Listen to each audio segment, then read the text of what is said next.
We begin Perek Shneim Asa, the 12th Perek in the Hilchos Machos, Assuros, and the laws of forbidden food items, which in the Rambam Sefer Kedusha, which it continues the theme that it introduced in the previous Perek, that of Yain Nesach and Stam Yenim, which is the wine from a non-Jew, or that which he poured with intention for idolatry. And this Perek Rambam discusses regarding how to qualify this touching of the wine of the Gentile, and regarding the concerns of that happening. As the Rambam begins Halacha Aleph.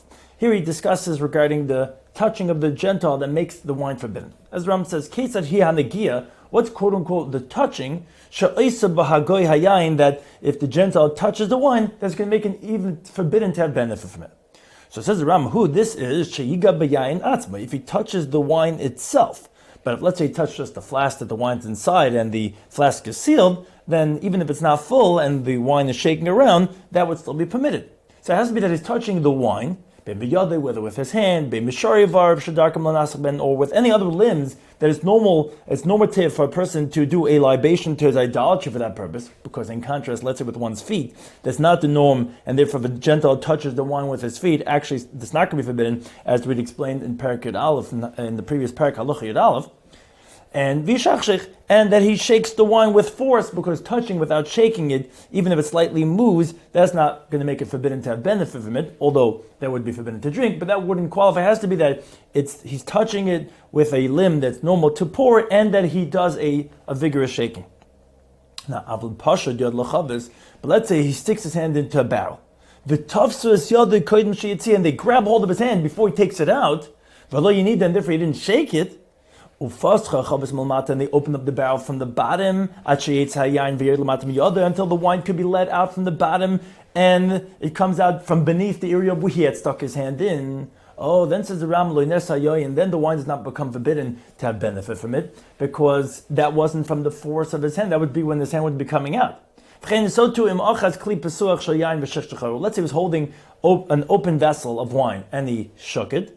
Even if he didn't pick up the vessel, but didn't touch the wine, again, then the wine is going to be forbidden, because this is included in the problem about causing the wine to move. It doesn't have anything to do with picking up or down the vessel, but it's going to become forbidden simply because of the Gentiles causing the open wine to move. Now, halacha beis, not al klisha yain. Let's say the Gentile takes a vessel of wine, the Igbiyah, he lifts it up, which is not the significant factor. The Yatzek Yain, he pours the wine. See here, even if he didn't shake it, Nasa becomes forbidden. Because the wine is coming from the force, it's as if he's touching it, so therefore that would create the problem about Nisach of Yain Nesach. Now, let's say he picked it up, he didn't make it shake, and he didn't touch it, then it's going to be permitted. It has to be either that he's touching it, or that he's shaking it. Halacha Gimel. If a Gentile is holding a vessel down on the ground, and the Jew is pouring wine into that vessel, the wine's permitted, because the Gentile's not doing it, they're just holding it in place. Now, if the Gentile caused the vessel to move, then the wine's going to be forbidden, because since he's shaking it when the flow is coming in, that's as if he touched it directly, and that would be forbidden. Halacha Daled. Let's say kli sasim, a closed vessel, closed bottle. Oh, then a Gentile is allowed to move that bottle from place to place. Although the wine is shaking when he's moving these closed bottles, that's not the way of pouring a libation with a closed bottle. Now, let's say he's transporting a flask of wine from a wineskin from one place to another place. Which some want to say that it's referring to the Yisrael, but it's that he's holding the opening of the flask in his hand. So that's like as if it's sealed, because he's holding it that way by holding the tip, the opening, in his hand. So that's like a closing. So then, so whether the flask was full or lacking, not full, mutzah can be permitted, even though the wine is moving around. Again, because that's considered like a closed vessel, because he's holding it in his hand like that.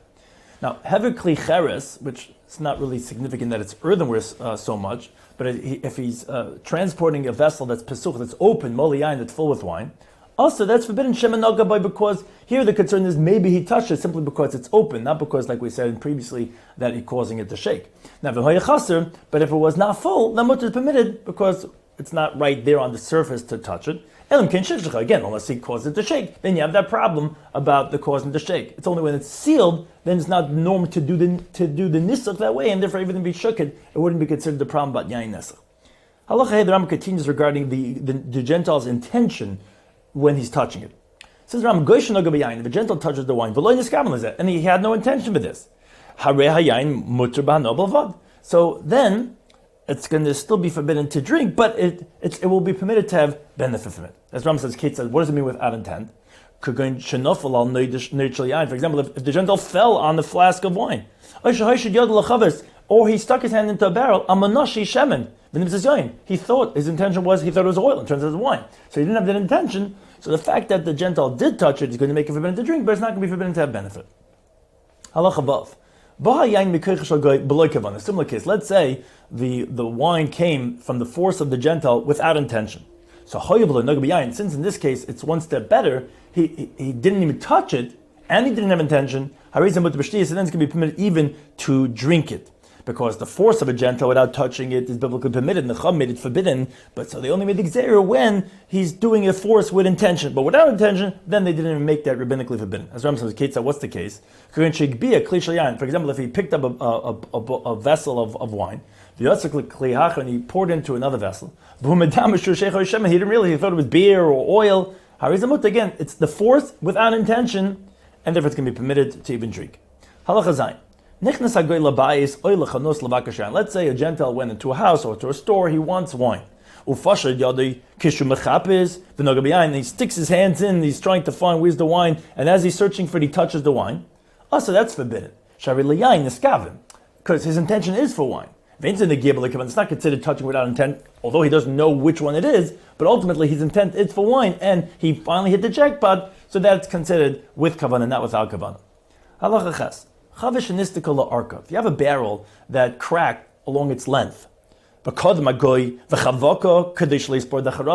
Gentile quickly jumped and he hugged the barrel, which is split lengthwise. He's holding the right and left together so that the earthenware parts of the barrel don't just fall apart.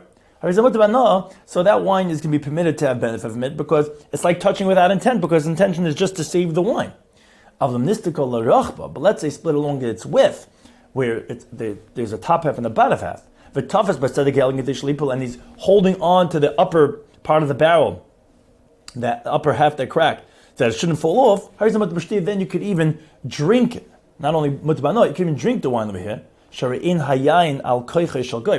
you don't have the wine at all, the force of the Gentile, because even without the action of the Gentile, the wine wouldn't spill out as long as the upper one doesn't fall down. He's just weighing it down that it doesn't fall, and therefore he's not really doing any force here at all on the wine. Halacha tes. If a Gentile falls into a cistern, a pit of wine, and he died inside, and they pick him up, they take him out dead. Or another case, or the Gentile measured the cistern that has wine in it with a reed. Or he's swatting away a fly or hornet that's on him, meaning on the wine, and he swats it away, that the fly that's on the wine with a reed. Or a similar case, or he was patting with his hands on the boiling barrel, meaning that it's bubbling, and the Gentile is patting down the bubbles, so that the bubbling should calm down. And again, all these are not normative ways of doing nitzach. He's swatting a fly, or he was dead inside, so he's causing it to move, but it's not the normal way of doing it because he just fell in over there. So, and he's just measuring with the reed. Or let's say he took a barrel, and he was so upset, and in his anger he threw it into the cistern. And again, all these cases he's causing the wine to move, but it's not obvious from all these cases. Obvious he wasn't doing intention of maybe menasach labai desara. Again, he did cause it to move. It is because so gizer drabana, but it's going to be only forbidden to drink, but it's going to be permitted to have benefit. Now, but regarding the first case when the Gentile fell into the cistern, that was only if they take him out dead. But if they take him out alive, so he's happy that he was saved and he's thanking his deity and he's going to do a libation with the wine, then the wine is forbidden to have benefit because as he's coming out, then that's going to be considered his being menasach for the wine, and thus making it forbidden. Halacha Yud, the Rambam continues regarding wine that, again, is coming from the force of a Gentile. If there was a barrel that there was a hole, a spigot in the side of the barrel. Now, the nishmat hapakok min hanegev, and the stopper fell out from the hole. So the Gentile quickly put his finger over there in the place of the hole, that the wine doesn't come out. So all the wine that's from the top of the barrel down to where along the height is where the hole is going to be forbidden, even to have benefit from it. The reason that is because if he wouldn't put his finger over there, all the wine would come out, and therefore it's staying in because of his force of his finger. Now, what's beneath the hole is even permitted to drink, because that has nothing to do with his finger. That was stationary as is. Halacha Yud Aleph. Meinekes kafufa.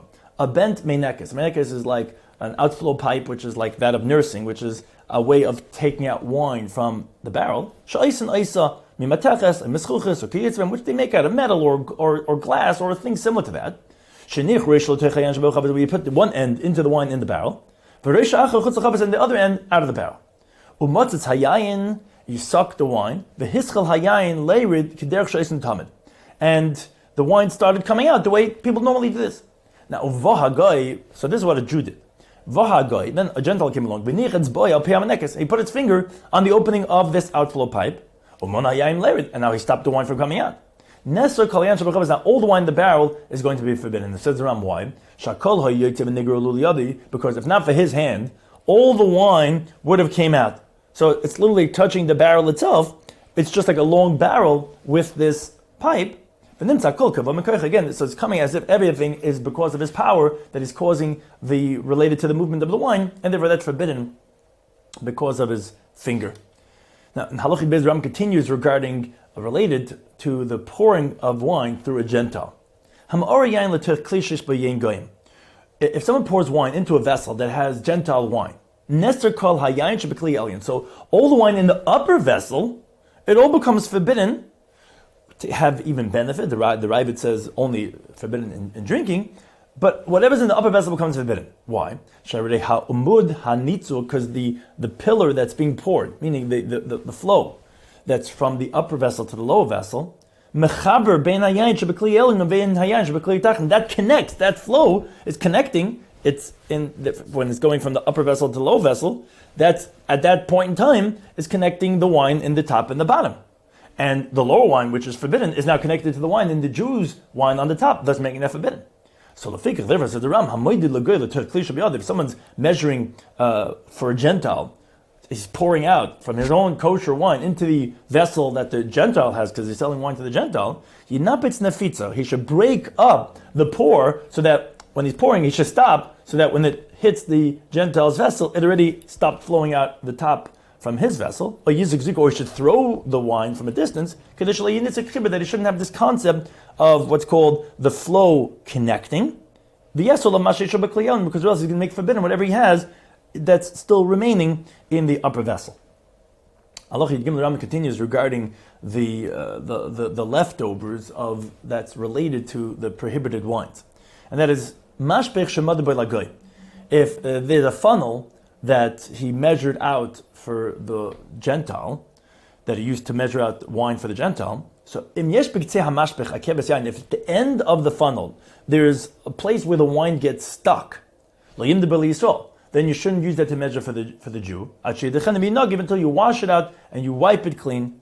If you don't wash it out, then it's going to be forbidden, because what happens is that the funnel goes in and has from the wine of the Gentile, and it gets stuck over there, so it's not so easy to clean. So you have to go ahead and do the drawing procedure also, in contrast. If it didn't have a place where it got stuck, then it would be enough just to wash it out.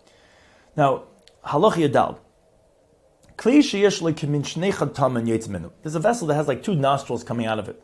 Like people that they wash their hands from these, where you have two spigots you have coming out.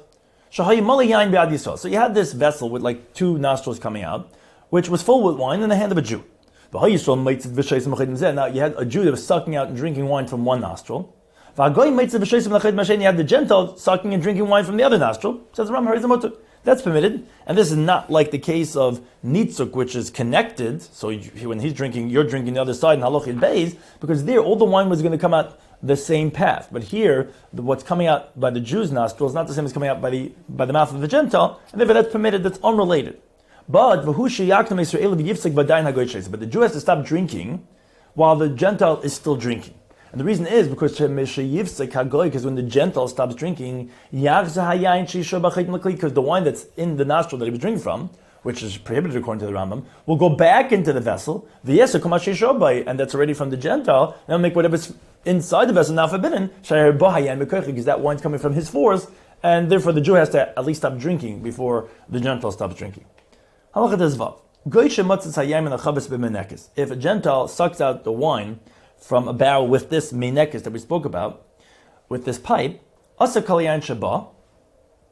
the wine that's inside becomes forbidden. The reason is because when he stops, because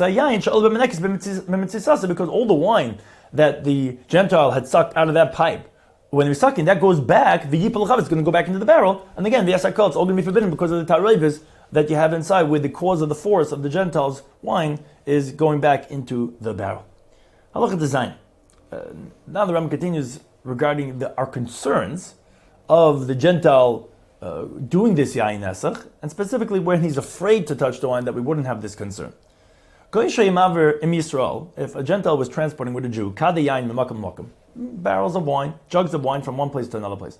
Now, the Jews going after them to protect them, to make sure that they don't do anything with the wine.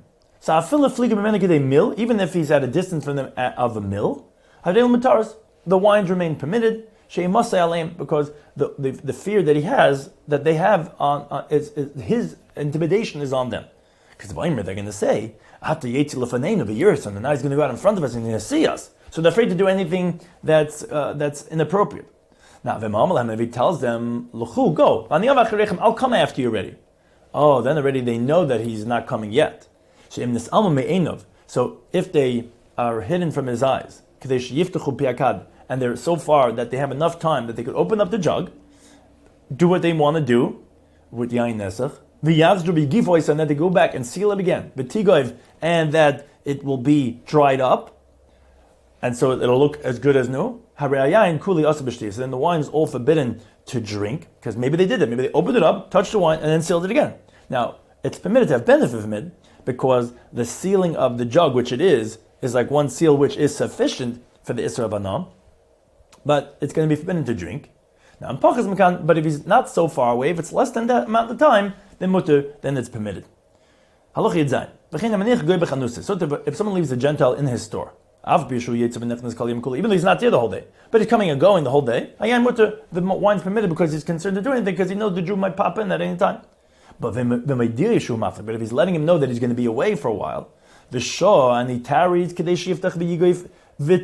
he's away the amount of time that they could open it, seal it, and then have it dry up, then the wine's going to be forbidden to drink. And the same thing is, let's say he leaves his wine in a wagon, a besvina, or in a boat, it might go with the Gentile. He goes to the city to do what he has to do. The wine's permitted, because he doesn't know when the Jew is going to come back.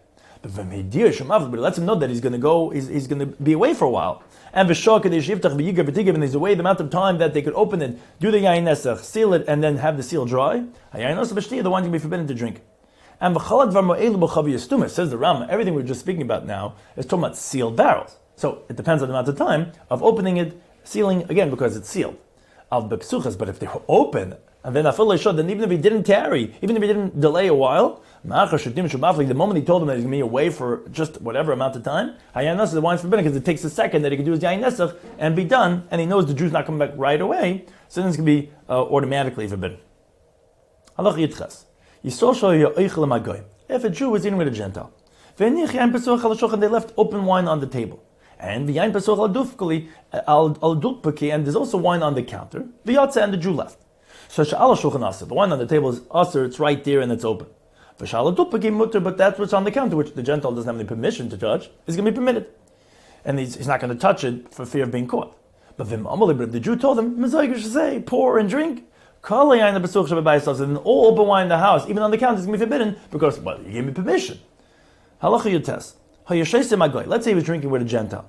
And he heard that they're starting to daven in shul, and when he quickly went out to grab a mincha, then even the open wine is going to be permitted. Why? Because the Gentile tells himself, he ran out. He doesn't know he ran out. He's saying the Jew's going to remember that he left the wine over here. The other b'meherin is going to quickly come. He's going to see me touching his wine. Well, the fisa is coming. Therefore, he doesn't leave from his spot. And therefore, he only makes what's in front of him forbidden. But to get up and do other things, he wouldn't get up because he knows any second the Jew might just run right back in, and therefore the rest of the wine is not forbidden. If the Jew and the Gentile lived in the same courtyard, and they both ran out of the house suddenly. There was a procession of a eulogy or of a groom and a chasna, and then the Gentile went back in, and he closed the door of the courtyard. And only after that did the Jew come back in too. The wine of the Jew that was left open in his house remains permitted. And the reason for that is, because the fact that the Gentile closed the door, and now he's not going to get caught, he only closed the door el al das, only with the intention, he thought the Jew already was back in his house. And that no one's left outside, so he closed the courtyard door. He just thought that the Jew was in before because they quickly ran out and they went back in. He didn't realize. But the fact that he closed the door is not a sign that he did anything inappropriate. Halacha Falaf. If there's the wine of a Jew and of a Gentile in one house, and the Jew had open barrels over there, and the Gentile went into the house, then they closed the door behind him, unlike the previous case, which was just bevahala, and he didn't know if the Jew was back in, here the fact that he closed the door, then all the wine becomes forbidden, because the Gentile is not afraid that the Jew might see him, because he's allowed to be here, and the door is closed. And so most definitely he's doing the nisach on the wine of the Jew. Now, the Mishchalim it does, but let's say there's a window in the door, that whoever standing on the other side can look through the window and see what's going on inside.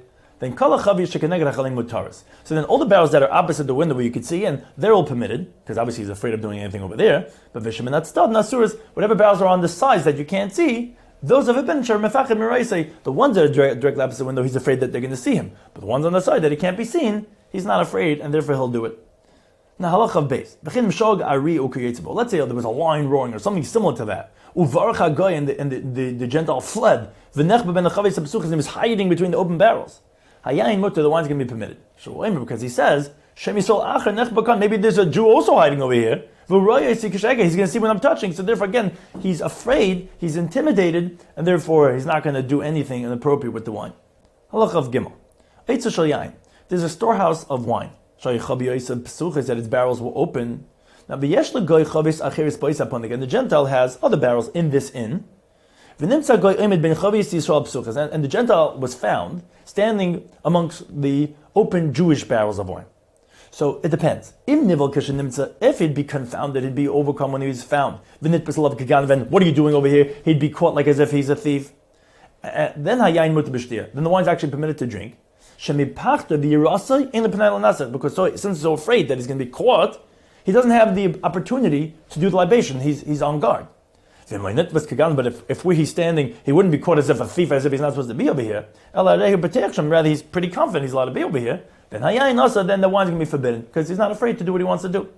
Now, if a child is found amongst the barrels, whether he'd be caught, what are you doing over here or not, either way the wine's going to be permitted, and the reason for that is because the primary idea that the touching the child, it's only forbidden to drink, not to have benefit. So therefore, if it's doubt, if he touched or not, so it's going to be permitted even to drink it, because since he doesn't have intention to do nisach anyway, he's not going to go through the effort to touch the wine.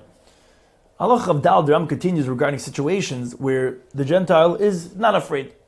Gudud shenichnas l'madina, regarding troops that went into a city, to a country. So if it's derech shalom, if it's in a peaceful way, in a peaceful time, so then kol hachavias hapsuchas shebachanuyas Assuros. So then all the open barrels of wines in the stores are all forbidden.